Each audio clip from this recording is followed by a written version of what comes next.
dibawa oleh masyarakat, kita yang akan dibawa oleh saudara-saudara kita, dan kita yang akan dimasukkan ke dalam liang lahat, kita yang akan dikuburkan. Umar bin Khattab radhiyallahu ta'ala anhu mengatakan, kulla yaumin yuqalu fihi mata fulan, wala budda min yaumin yuqalu fihi mata Umar.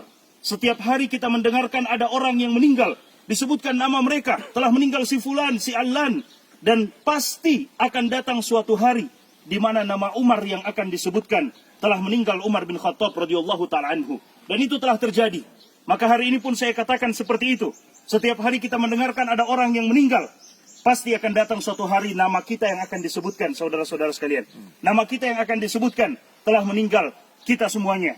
Disebutkan nama-nama kita menuju kepada Allah Subhanahu wa ta'ala.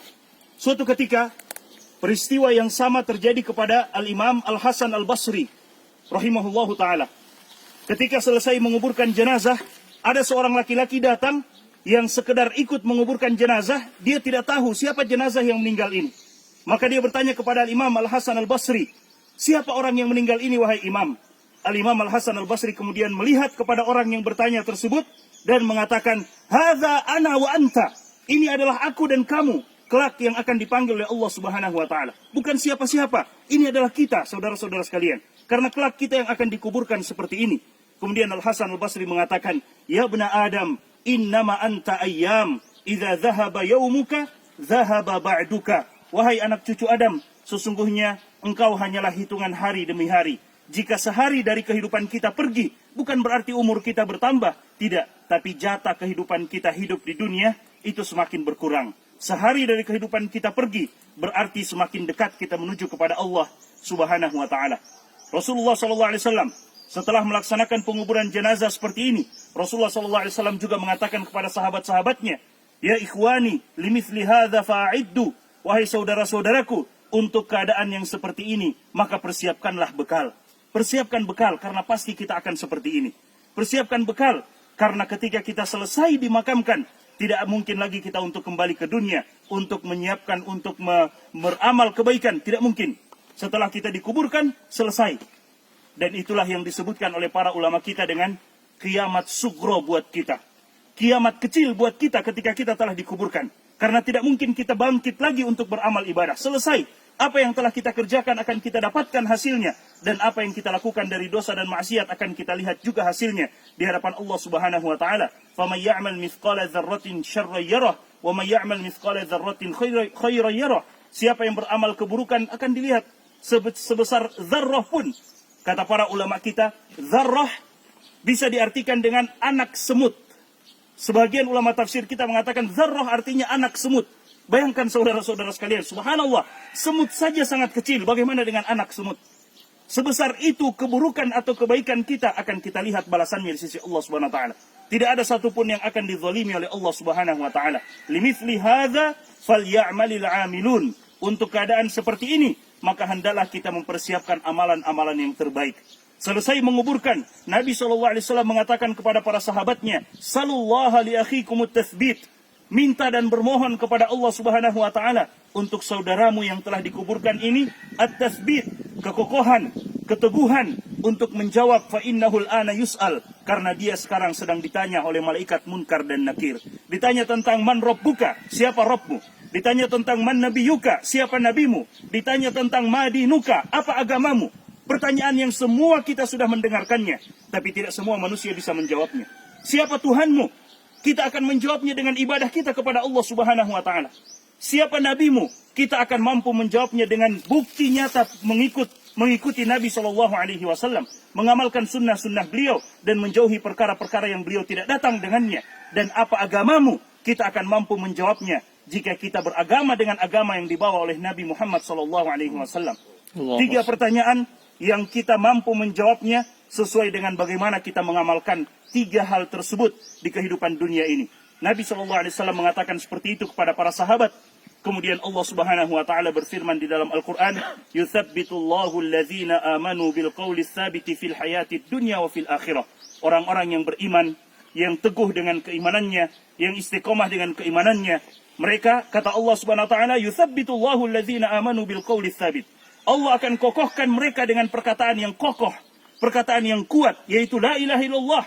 fil hayatid dunya, dalam kehidupan dunia mereka, wa fil akhirah, dan dalam kehidupan akhirat mereka. Dan kita semua tahu, kuburan bukan rumah terakhir buat seseorang, tapi kuburan adalah rumah pertama menuju negeri akhirat. Sebagaimana yang diriwayatkan oleh Utsman bin Affan radhiyallahu taala anhu, ketika beliau menziarahi kubur, beliau menangis, saudara-saudara sekalian, sampai basah jenggot beliau. Para sahabat yang melihat itu mengatakan, "Ya Utsman, dzukirat indakal jannah wan nar." Disebutkan di sisimu tentang surga dan neraka. Engkau menangis, tapi tidak seperti tangisanmu ketika engkau berada di sisi kuburan. Maka Utsman bin Affan mengatakan, karena aku mendengarkan Nabi SAW bersabda, "Al-maqabir awwalu manazilil akhirah." Kuburan adalah rumah pertama menuju negeri akhirat. Jika kita selamat di kuburan kita, saudara-saudara sekalian, maka yang selanjutnya akan dimudahkan oleh Allah Subhanahu wa taala. Namun jika kita disiksa di dalam kuburan kita, maka bagaimana dengan yang selanjutnya? Rasulullah SAW mengatakan kuburan hanya akan menjadi dua. Imma yakuna raudatan min riyadil jannah, atau hufratan min hufarin niran. Entah dia menjadi taman dari taman-taman surga, atau dia menjadi lubang dari lubang-lubang api neraka, waliyadzubillah. Dan kemudian setelah menguburkan jenazah seperti ini, Nabi SAW mencontohkan kepada kita, menganjurkan kepada kita untuk sejenak berdoa, meminta kepada Allah Subhanahu wa taala agar Allah Subhanahu wa taala mengampuni kita yang ditinggalkan, memberikan kesempatan kepada kita untuk juga beramal. Salah satu doa yang Nabi SAW ajarkan pada saat sholat jenazah, saudara-saudara sekalian. Pada saat sholat jenazah, Nabi SAW di antara doa yang beliau ucapkan, Allahumma la taftinna ba'dahu, waghfir lana walahu. Ya Allah, jangan engkau berikan ujian kepada kami setelah orang ini meninggal, dan berikanlah ampunan kepada kami dan kepadanya. Karena orang yang telah meninggal, selesai urusannya dengan Allah Subhanahu wa taala. Minal mu'minina rijalun sadaqu ma ahadullah alaihi faminhum man qada nahbahu wa minhum man yantazir. Kata Allah Subhanahu wa taala, "Wa ma baddalu tabdila." Di antara orang-orang yang beriman ada yang jujur dengan keimanannya dan mereka telah tunaikan kepada Allah, artinya telah meninggal. Wa minhum man yantazir, dan ada di antara mereka yang masih menunggu kapan waktu mereka untuk meninggal. Tapi mereka yang masih menunggu itu, kata para ulama kita, jangan pernah mereka tertipu. Berdoa selalu kepada Allah. Jangan sampai Allah berikan kita ujian yang sebelumnya kita soleh, tiba-tiba kita meninggal dalam keadaan toleh. Waliyadzubillah. Na'udzubillah min dzalik. Makanya Nabi SAW berdoa, Allahumma la taftinna ba'dahu. Ya Allah, jangan engkau berikan ujian kepada kami. Dan ujian yang paling buruk, saudara-saudara sekalian, ketika ujian itu menimpa agama kita. Kalau ujian menimpa usaha kita, toko kita, perdagangan kita, masih bisa diusahakan. Tapi jika ujian itu menimpa agama kita, mendengar suara azan kita tidak melaksanakan sholat, dipanggil untuk beribadah kita tidak beribadah, berarti hati-hati karena ujian sedang menimpa agama kita. Dan itu tidak bisa kita dapatkan gantinya kalau kita tidak segera merubah keadaan kita. Allah Subhanahu wa taala mengatakan, "Innallaha la yughayyiru ma biqaumin hatta yughayyiru ma bi anfusihim." Allah tidak akan merubah keadaan kita sampai kita mau merubah keadaan kita untuk menjadi lebih baik, menjadi lebih menghambakan diri kepada Allah Subhanahu wa taala. Kita berdoa kepada Allah Subhanahu wa taala, masing-masing kita berdoa kepada Allah, minta agar Allah Subhanahu wa taala menyelamatkan kita yang masih hidup, mengokohkan keimanan kita, kemudian meminta kepada Allah Subhanahu wa taala agar Allah Subhanahu wa taala melapangkan kuburan beliau dan menjadikan kuburan beliau sebagai taman dari taman-taman surga.